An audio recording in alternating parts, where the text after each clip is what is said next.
Hello, and welcome to 3D Vision Technologies 10-4 Tech Talk, a monthly introduction to engineering technology that can make your company better, faster, and smarter. I'm Todd Majeski, host for today. Today's topic is Bridge the Gap Between Electrical and Mechanical Design. Our guest speaker is Brian Cook, Electrical Application Engineer for 3D Vision Technologies. Brian works out of our Cincinnati, Ohio office and has been with us for about just under a year. Welcome to the show, Brian. Glad I could be here. So, Brian, before we get started, could you tell the audience a little bit about your background so they know what you've done in the past? Yeah, I went to school at the University of Cincinnati, and I graduated in 2012. And I worked for about 4 years here at another company here in Cincinnati in the space industry, L3 Cincinnati Electronics. I was designing test systems, and part of that included PCB design, which usually wasn't super complex, but we did use Altium to do our designs, and I actually would say that it was maybe a little bit overpowered for what we were wanting to do, but we didn't want to use a free software out there. So that's what I mostly am comfortable with. So when I came to 3D Vision, I had to learn SOLIDWORKS electrical and the applications that it's used for. So that was all very new to me, and I'm very happy that SOLIDWORKS came out with SOLIDWORKS PCB. It's a lot more familiar to me. So you're a classically trained electrical engineer, and you've used printed circuit board design software, and I think you said Altium, right? Absolutely. Fantastic. Yeah. And so Brian, why don't you tell the audience a little bit about what we're going to see today? Yeah, well, actually, let's just get right into it, and that's one of the things that I want to be talking about. Because most of the tech talks that we do are focused on tips and tricks and features that you may not be aware of, that sort of thing. But since SOLIDWORKS PCB just came out July 1st, the odds are pretty good that no one has it yet. So we figured this actually would be a good time to just make it a little bit more clear what it has to offer. So actually what we're going to be talking about is who it's for, who is SOLIDWORKS trying to help with this, and we'll look at compared to other software out there, why is it not just another PCB layout tool in a crowded market? And then I'll actually open up the software and we'll get to see it in action. All right, great. So before we go into who needs it, we actually want to ask you guys out there, how complex are your board designs? Are you doing some high-end features such as rigid flex boards or board on a chip, impedance control traces, that kind of thing, or is it just, well, there's a lot of components and many layers, but it's pretty much just DC signals, or maybe you're just doing some small board designs, maybe a perf board would be good, or are you just curious? That's why you're here. All right, well, let's see what the answers are from our customers. Oh, looks like we got a lot of curiosity from people. Maybe they're trying to understand what printed circuit board design software can do. Yeah. And then pretty much everyone else is in a great spot for SOLIDWORKS PCB. So is that what you expected the answers to be, Brian? Yeah, I actually kind of thought a lot more people would be in the small, simple design, because we do a lot of stuff with some smaller companies. But that a lot of components, multi-layers, that's a good spot to be at. All right.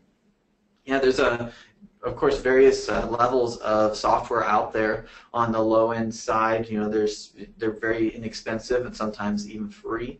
Although those are usually meant more for hobbyists, because they pretty much just allow you to do schematics and board layout, and that's really just about it. As companies don't like to go with those low-end stuff just because there's not a lot of confidence that there's going to be support and that the software will even be around in a few years. Right, so you don't want to get started on a piece of software and then send it out in the market when the product may not be supported anymore. I got it. Yeah. So there's actually companies out there will just go all the way to the other side of the pendulum up to the high end, where there's all sorts of features such as building a chip on a board, or doing some rigid flex, panelization, antenna design. Even if you don't need those features, people know it's maybe a big investment, but at least the software will be there. But like I mentioned, it is a pretty big investment. When you say high-end, what price range do you think those products usually cost? I would say probably around $15,000. I think that's the the price for Altium Designer, and then or at least it was a few years ago, and then you can even get up to $20,000 to $50,000 software. That's on a per user basis, right? Yeah. That's pretty expensive. Yeah, so SOLIDWORKS is really aiming to just go right there in the sweet spot in the middle in the mainstream market, where you want to be able to design some quality circuit boards, you have confidence in the software, but you don't really need all those super high-end features. Got it.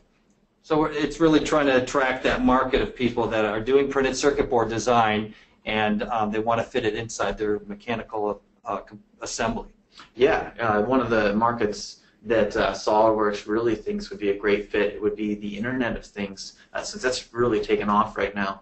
A lot of people are trying to add smarts to their mechanical devices that they've already been making. One of the things that was on presentation at SOLIDWORKS World was this SureFlap device, which is a cat door that you install at your house, and your cat wears a little Bluetooth collar, and it'll allow your cat to go in and out, but it won't allow in the neighborhood cat. So, I mean, it's a pretty nice little device. Well, that's pretty important, though, if you're a cat lover. Yeah, so maybe companies are trying to design some smart stations, or maybe they're just trying to put some small boards in their coffee makers or toasters, that sort of thing. But when you're trying to do that, the collaboration between the electrical and mechanical engineers gets so much more important, because you got to make sure that your electronics fit. Mm-hmm. Yeah, I know. I've never seen a printed circuit board that's totally exposed, to the elements. So everything, anytime I see a printed circuit board, it's always surrounded around some mechanical enclosure. Yeah. So we want to ask you all out there, how do you do your collaboration? Do you even collaborate? Are you just crossing your fingers and hoping it works? Or are you maybe just manually calculating all of those clearances? You're producing some drawings at the end to figure that out. Or maybe you have a program that can export set files, so you're importing those as you go along. You're doing it again and again to make sure that all those design changes are communicated, or you just try and do it at the end. So we're looking for our audience to tell us how do they communicate from the electrical design to the mechanical. So some people are crossing their fingers, which is unfortunately not very reliable, but I see this a lot, manually calculating, number 2. A lot of people doing it just manually calculate clearances on their drawings. Yeah, I'm surprised at how many people are doing that manual calculation, because I can imagine that takes quite a bit of time. And, oh, sure. So one of the applications that SOLIDWORKS likes to say that the Nest was designed in SOLIDWORKS, and there's obviously a lot of tight clearances in there, trying to make sure that those connectors line up with those holes properly, make sure that no capacitors are going to get shorted out or anything like that. It's very important to make sure everything fits, as well as maybe you're designing. I mentioned the coffee maker earlier. Make sure that LCD panel fits right in place. I think that PCB software has come a long way in the past number of years. It used to be that you would have one software for doing your schematic, and then you'd have to export a netlist into another piece of software to do the layout. Most software nowadays, those two are combined, which is really great. But there's still not really anything out there until now that would allow you to get that layout into your mechanical design to make sure that everything fits without exporting and importing, and then exporting and importing, or like some people have resorted to, just doing everything manually. So I'm going to actually open up SOLIDWORKS PCB now and show you how we actually accomplished that in a much more integrated fashion. So this is a SOLIDWORKS PCB. It's a standalone program separate from SOLIDWORKS, so your electrical engineer doesn't have to have SOLIDWORKS on their computer if they're not having to deal with the mechanical assemblies themselves, which is nice. Here in my schematic, what I'm going to be doing is working on a control board for a stepper motor. Most of the tools in here are pretty standard across a lot of different software out there. Just being able to input parts from your libraries that you can make yourself. So if I want to put in this connector here and just place that there, and then I can route some wires. And I'm not going to do a whole lot just because we don't have a lot of time today. So I'm just going to leave this as that, because what I really want to highlight is the ability to collaborate. Because if I go over to my PCB, which I've kind of already got started, I can expand this little connector tool over here, where we can see, what I was doing as I was making sure, that I knew what I was doing. I've got some communication between me and the mechanical engineer. So this is the wall, right? Yes, this is the wall. This is essentially the wall. Yes, where I'm going to be putting the design into the vault, and then if we go into SolidWorks, I pulled it out of the vault and it created the assembly for me. So the way that works was in my assembly here. Let's see. We gotta wait for it to catch up with me a little bit. There we go. We got a pull board button. So in my assembly with the motor, I just pulled the board. I selected the project from the list of projects that I've been working on, and it went and created that assembly for me. And then I placed it in my assembly. So this board is a subassembly inside my motor assembly. Now, if I wanted to, say, change my board outline here, because I want it to be more following the shape of my motor, I can actually do that in context. This is pretty much just the standard SolidWorks tools. So I can go ahead and convert my entities here, and we'll delete the old outer edge of our board. God, I love watching an electrical engineer use mechanical features in SolidWorks. And so you can see my board layout, the outline has changed. So now I can go back to the assembly for the actual board, and of course it's updated. Right. And I could even move things around, like I could move this connector if I wanted to, or, typically I don't recommend doing that with a lot of components because the electrical engineer is going to get very mad at you. Oh yeah. But for things like connectors, where you do have to make sure that they line up with things, maybe your electrical engineer will be a little bit more accommodating.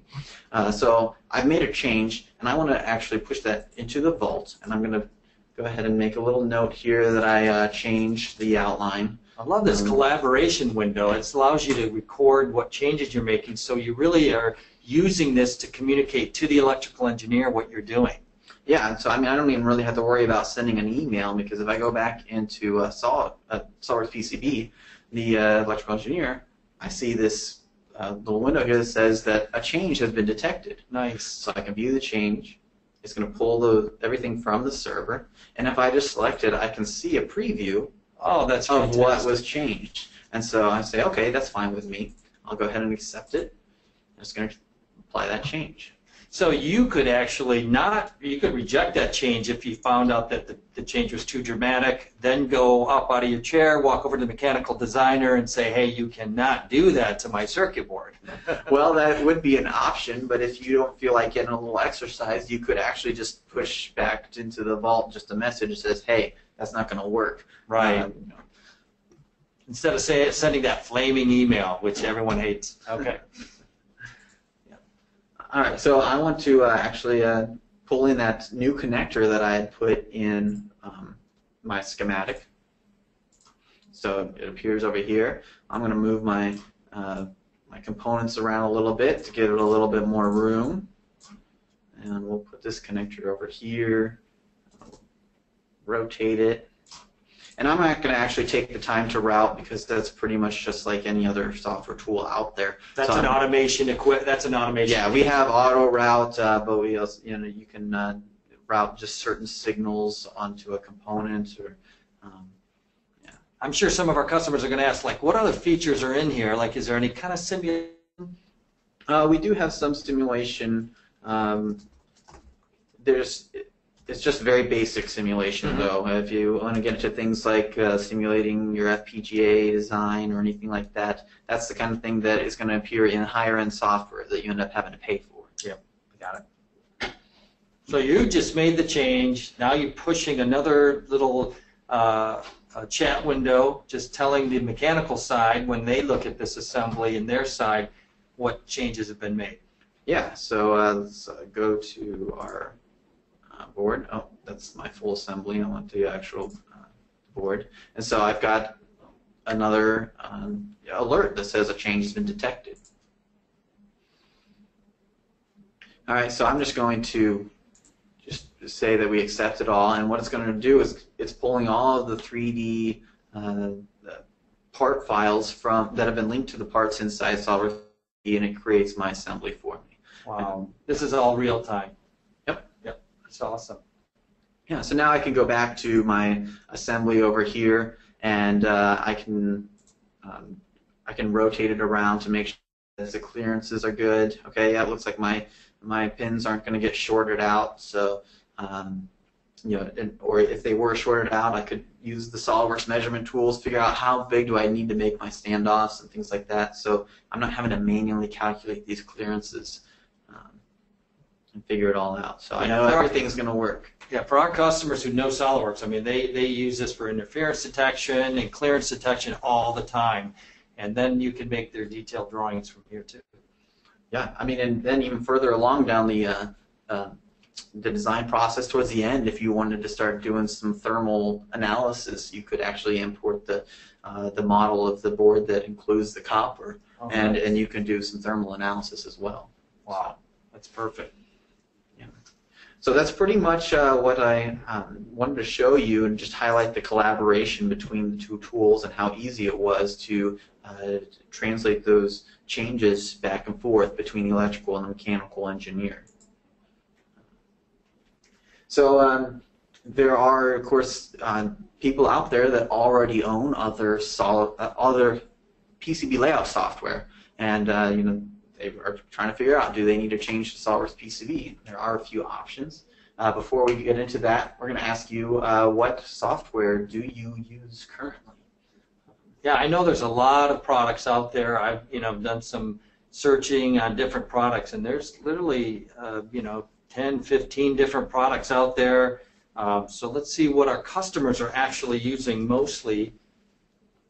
Yeah, I'm not surprised to see that a number of you said none based on that first question where you said you're here for curiosity. But yeah, it looks like we are pretty equal in terms of the number of people using that Eagle CAD, which is lower end. I used that actually in college when I was doing my senior design project. And then we just have a small portion of people doing the high-end stuff with Mentor. So.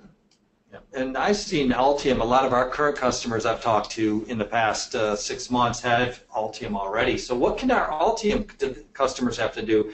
Do they have to switch over to SOLIDWORKS PCB? No, really, SOLIDWORKS PCB I would only recommend to people who are using, say, Eagle or another low-end software, because SOLIDWORKS PCB is actually going to add some new tools available to you, as well as that collaboration without really breaking the budget. But people who have Altium already, they already have all the tools that are in SOLIDWORKS PCB, and they actually probably have more tools. Not probably, they do have more tools available to them, but they're, whether or not all of those tools are important to them is what they have to see. But if they are, they can just buy the SOLIDWORKS PCB connector, which is just that chat window, the ability to push and pull from the vault and create your assemblies. So the connector, if you're an Altium user, if you buy the connector, you have that back and forth communication between the mechanical of SOLIDWORKS and Altium. Yes. Nice. So they can get that right now. Yeah. All right. And then for everyone else who maybe mentioned that they were using Mentor, if there's tools in there that you're like, I just can't move away from Mentor, really the best recommendation is to continue to use CircuitWorks as the ability to move your assembly files into SOLIDWORKS. It's you're exporting step files and importing them, and then it's not the same level of collaboration, but maybe hopefully that works for you, unless you're looking to move away from Mentor. So CircuitWorks is a product that's inside SOLIDWORKS Professional and SOLIDWORKS Premium, and allows you to import these printed circuit board models from products like Mentor or Eagle, and then you're just bringing that as an assembly, throwing it into your SOLIDWORKS CAD system, and then checking clearances manually. right? There's no collaboration. Yep. Right. It's not as seamless. You know, you're going to send emails to, hey, send me a new step file and import it. So you can't really quite tell when people have made those changes. Gotcha. Okay. Thank you for attending. Yeah, we're just going to let you know that we've got another. Our next Tech Talk is going to be in August. It's going to be about reducing the time to market with 3D printed injection molds. Yeah, so I want to thank everyone for participating, and I hope you're able to see how the SOLIDWORKS PCB can help you. So remember, for more information, contact us through our website at 3dvision.com or at the number below. Goodbye, and have a productive day.